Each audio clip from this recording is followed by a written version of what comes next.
Chaz, we're here with Eddie Mostert, part of the pack that helped get Chaz Man on the track.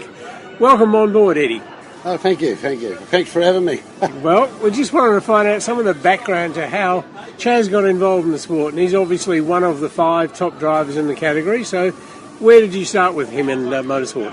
Oh, we just started playing with the go-kart and this is up in Brisbane. In Brisbane. Actually, no, he started on my rider mower, and when he parked it up against the tree and showed no fear, we thought we could go further with this, but we got him a little go-kart and played around with that in the paddock, and from there, like, you know, as he grew up, we had a bit of a go at go-kart racing. And what age was he? He was probably 5-year-old when he had his first little paddock bashing go-kart, you know, like a little 5-horsepower Briggs and Stratton on it, that sort of thing. Okay.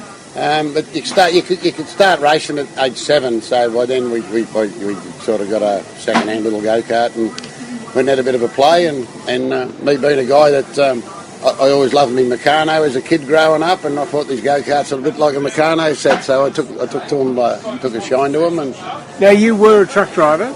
Still am, yeah. Still am, yeah, right, okay. Yeah. So you would have time, obviously, to fit that into your schedule? Chaz was pretty lucky, him being the last born. Sort of, you know, you're a bit settled in your life and all that, so I wasn't away driving interstate no more. I was more doing local stuff, so I was home every weekend with him. So you had a bit more time and a bit more family time. Now, you've been one of the constants over the last, I can remember probably 5 years ago, since Chaz got in the main game. As a father and your wife, he is supporting your son. Yeah, well, you know, Chaz's mum passed away 10 years ago with cancer, and one of the last things she made me promise her was that I would be there to look after him at racetracks. Okay. And so in 19 years now, we've missed 4 race meetings in 19 years we've been with him, and that's all been this year, the 4 race meetings that didn't go. Oh, okay. Because Chaz is now, like, he's 26, he has a girlfriend and all that, and, you know, he really don't need me that much no more, so I'm pretty lucky. I got the job with Fox Sport Kart in their mobile studio. Oh, right. So all the events that Ed goes to, I've made up my mind that I'll go to, and then the 4 that we don't go to, or the 3 we don't go to, I'll stay home and watch Fox Sport on TV. One of the privileges of the job, eh? Yeah, and I've got to say, you know, like, not having done it before, and always sitting in the back of the pits, so you don't get the commentary and all that. And I'm not trying to, you know, promote Fox here or anything like that, but to actually sit at home and listen to the commentary, like, you know, we did this when we were young, before Chaz took up racing, and you hear the Moffat and you hear Brock and all of that.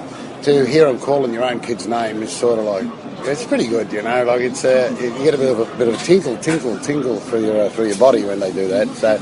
But yeah, it was really nice to stay home for a few trips and sit in a comfy chair with a beer or whatever, and just watch it go on. When did you start going to race meetings, not necessarily with Chaz? When were you your first? Oh, look, I went to Bathurst in 1970, 74 for the very first time, and the only time. And then, I went again in 86. Bridgestone, I had a few trucks then, and Bridgestone gave me a corporate ticket to. So we're actually above Glenn Seaton's pit. That was the year he broke his tail shaft, poor bugger. Yeah. So Seaton was always a bit of a hero of mine, really. Like Glenn, you know, I thought he was very approachable and always good to talk to. And then Glenn ended up helping Chaz get into Supercars, which was a lovely thing. So we sort of, you know, your hero becomes a mate sort of thing, which was nice, you know. Now, Chaz had a shunt at Bathurst that obviously caused you great grief and aggravation, but he's certainly come back from that. He has come back from that, and I've got to say, I haven't watched the shunt. I don't want to watch the shunt on TV.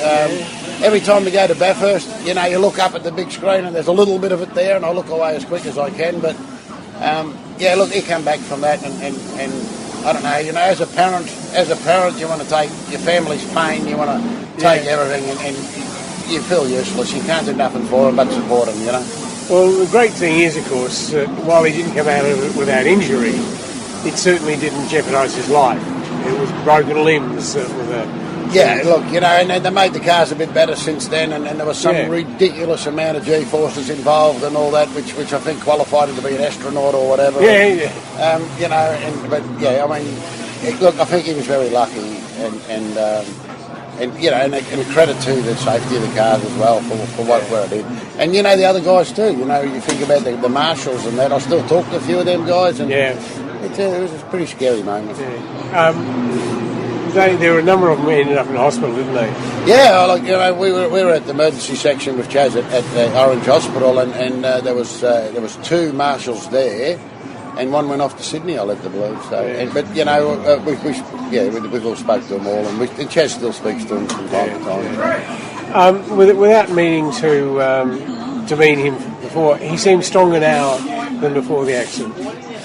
I just think he's maturing. You know, like he had the accident in 2015, you know, it's now 2018, so he was what, 22, 23 when he had the accident, you know, and he's growing up. He's you know, I can see it in a lot of ways with him, a lot of stuff that we're doing and that he's doing, and he's, you know, like he's not ringing up Dad, what do you think about this anymore? He's got his own mind, and he's making some pretty smart decisions. So he's just maturing, I think, is more it than I don't think the crash done that. I think just age and maturing. Okay. Well, let's hope that his next car is the weapon he needs, because he's certainly been slated for some time as a likely champion. So, yeah, but you know the cars are coming back now. Like, you know, I mean, and it's good to go to finish the year off when the car is actually coming back a bit. You know, for whatever reason, it hasn't been there, but it's certainly coming back a bit now. And yeah, it'll be nice, you know, like, let's face it, everybody wants to win, and it'll be lovely. Indeed. Well, thanks, Eddie Mostert, for talking to us on Inside Supercars. Right, thank you. Each week, join the Inside Motorsport team as they look at all the news from across Australia and around the world. And, you know, every year I see Jackie's Grand Prix, and I just remind myself of his part in starting the path to safer cars. Dissecting the sport with interviews, news and opinion. Jack Brabham certainly left his mark not only on Australian motorsport, but motorsport all around the world. Inside Motorsport broadcast on community radio and online at sportradio.com.au. Join in the conversation. Post your thoughts on our Sport Radio Facebook page. Next week on Inside Supercars, Mick Caruso talks about his son Michael's career and his own time behind the wheel. So like Arlo, you do anything with it, bigger motors, big brakes, whatever, you know. And a lot of people used to build a smaller car with the big engines, and we just used to race it, you know. It was good fun, you know, like, and learn a lot. Let's catch up with him then as Craig chats with Mick Caruso.